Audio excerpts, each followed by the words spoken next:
Can you kiss your cozy life goodbye? Your husband had already left for work, the kids were off to school, and Cherie was just finishing up with the dishes when the doorbell rang. She had no clue who would show up this early, and since she was still in her robe she quickly checked herself in the mirror to make sure she was decent before going to answer the door. She peeked through the peephole and saw a big black man standing there. He shifted back a little and pressed the doorbell again. To her surprise, it was John Wheaton. John was her husband's boss, and she could not remember a single time when John had come to their house, especially not at 10 in the morning. She pulled the door open a bit and greeted him. "Good morning, Cherie, can I come in?" She felt her heart jump nervously and tightened her robe around herself. "Sam isn't here, he already left for work." "I didn't come to see Sam, Cherie, I came to see you. I need to talk to you." Cherie held the robe tighter around her chest, wondering what could be so important. "You might want to talk to me about Sam, Cherie. We need to talk about Sam, and I would rather not have this conversation out here on your porch." She stepped aside and let the short,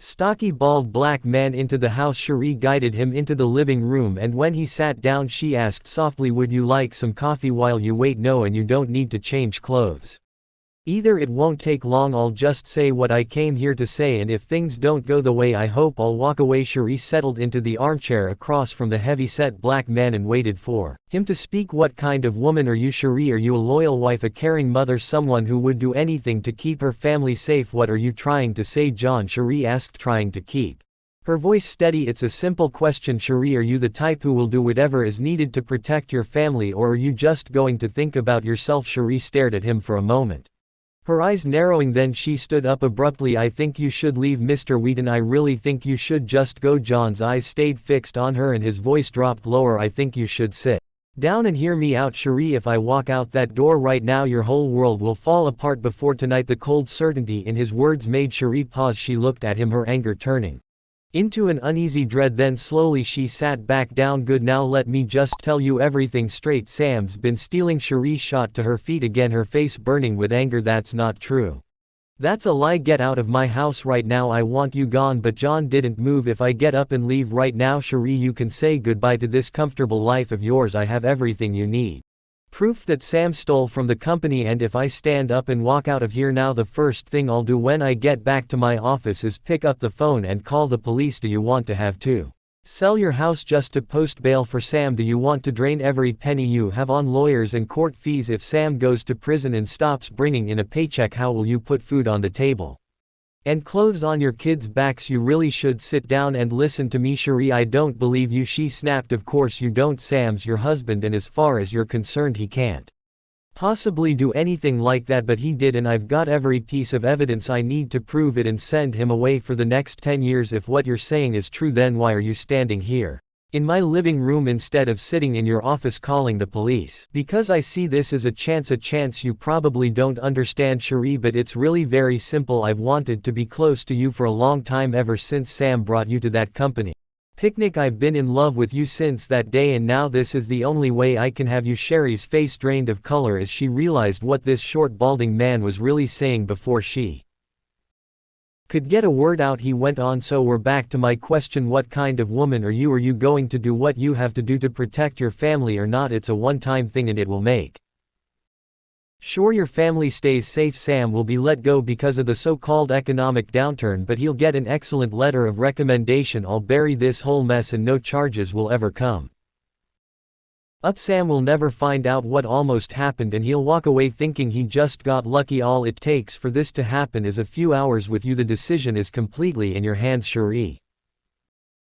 Or you can say no and watch Sam go to prison. Your nice life will vanish and your children will grow up knowing their father is a criminal locked up. Whether he's behind bars or out, it's all your choice." Cherie just sat there staring at him, stunned not just by what John claimed Sam had done, but even more by what he was demanding of her. Cherie sat frozen. It seemed impossible that Sam could have stolen from the company, but John said he had evidence to prove it. Oh God, what if he's telling the truth? What would that mean for her and the kids? "I need an answer now," John pressed. "I have to get back to the office so I can make sure what Sam did stays buried. If this isn't handled by the end of the day, it'll show up in the reports, and once that happens, there's nothing I can do." Cherie just stared at him, lost for words. Finally John sighed and said, "Fine, I guess you've decided," and started walking towards the door. He had nearly reached it when he heard her small voice, "Wait." He turned around and Looked at her. What should I do? She asked quietly. Not that she hadn't been with other men before meeting Sam. She'd had a few flings, and even after they got married she had cheated on him more than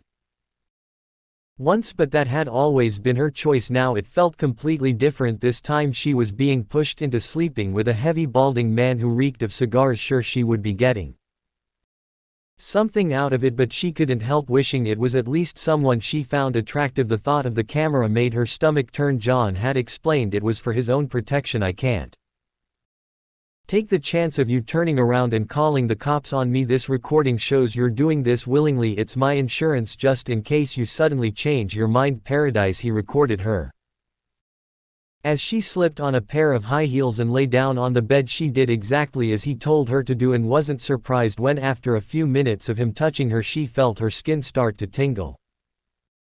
She could see him standing by the camera pulling himself out, and she couldn't help but feel disappointed when he dropped his pants on the floor. She forced herself to say the words he had given her to speak. Come here baby, come on baby, come here and make love to me. She watched him walk towards her and thought to herself that it was a shame if she had to go through with this anyway. It would have been nice if John had been more impressive. Still, something was better than losing everything. Cherie hated to admit it, but she had enjoyed the 2 hours she spent in that bed with John, and when he finally left her she felt completely satisfied. But the biggest relief was knowing her family was safe. She was half asleep when the phone rang, waking her up. Honey, I've got amazing news. Try to find someone to watch the kids tonight because I want to take you out to celebrate. Celebrate? Cherie asked, her voice still groggy. Celebrate what, Sam? Remember how I talked about starting my own business? I decided to do it. John is helping me get it off the ground. Garbage. This morning when I got to work I'd just had enough. I finally told him off and then I quit. I walked out and called my 3 biggest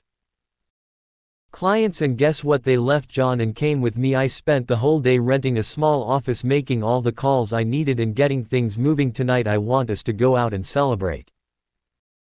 So try to find someone to watch the kids. Okay, yeah sure Sam, I'll see what I can do, Cherie said and hung up the phone. She stood there staring blankly at the wall until the phone rang again. She picked up. Hello, it was John's voice again. Hello Cherie, you lied to me, she said, her voice trembling. Well, technically I didn't lie. Sam really did steal from me. He stole my 3 best clients, but you made me believe he stole money from the company and that you were going to call the police. Cherie's voice shook with anger. What can I say, sweetheart? Silly girl, I lied. I fooled you and then I used you to get exactly what I wanted. Sam took my dreams away, so I took his, and with your help I'll replace those accounts in no time. What are you talking about? Cherie asked. I mean, you're mine now. You belong to my company. You'll sleep with whoever I say, whenever I say, wherever I want. I've got plenty of big clients who would love to spend time with a beautiful woman like you, and they'll be more than happy to keep doing business with me. Do you even know how crazy some men are about white women? I'll make sure you see so many black men that you'll never even want a white man again. And of course there's me